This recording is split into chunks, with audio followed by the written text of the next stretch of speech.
Let's talk about women who murder. As I mentioned in my last video, I've been talking with a credentialed psychopathologist who specializes in female psychopathy, Dr. Carl Giaccano, who is, by the way, an official member of the Truth Train movement, and who will be contributing to the project that Becca Scoops and I have been working on. Now, he forwarded to me a study which he conducted in 2023 on women who murder.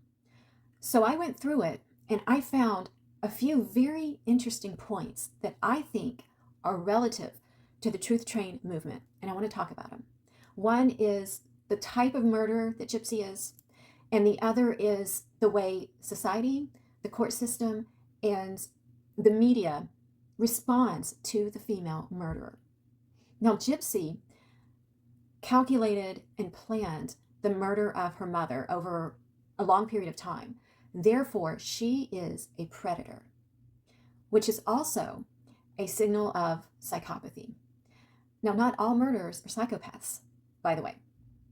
In this study, which involved 24 incarcerated women, they found that the women gained relief when committing the murder, meaning the act of murder was like a pressure valve, which released the pent-up tension once they committed the act. They also had no moral conflict, and they had no guilt or remorse during, before, or after the murder. So I asked Dr. Giaccano, well, how does that work in the predator murderer? Like Gypsy Rose Manson, for example, who spent a long time planning the murder. And the way he explained it, let me look at my notes. He explained that the predator murderer has an aggression within.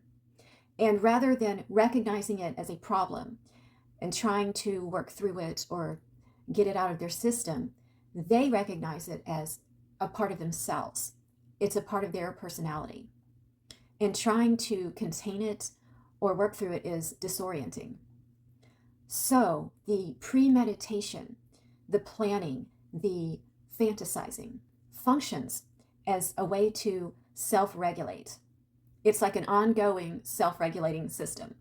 And then the act of the murder completes the process, and it restores them to a sense of control and even brings them pleasure, because there is pleasure in experiencing the victim's helplessness.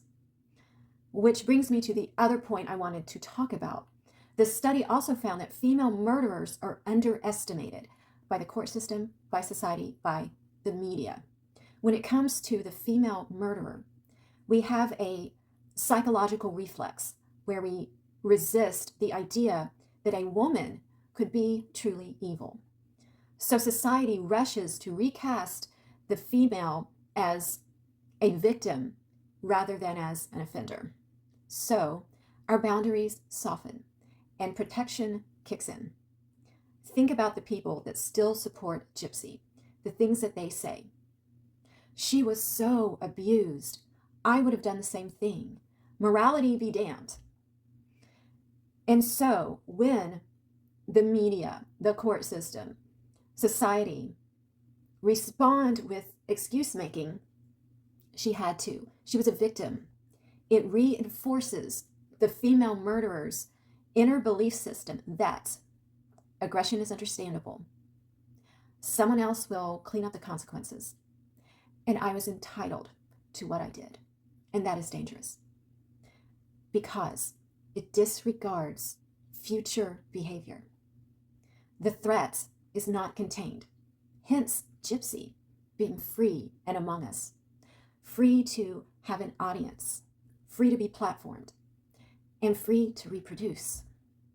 In a nutshell, the media, the court system, society explains away the behavior of the murderer rather than examining it as the personality structure of the murderer. And in my opinion, Gypsy is a perfect example of this. She didn't murder because she was a victim. She murdered because it is embedded in her personality, in my opinion. The courts failed there. The media failed there. And society continues to fail there look at what her supporters say. Look at how they protect her. But you know what isn't going to fail? The truth train. Choo choo. Let me know what you think about this.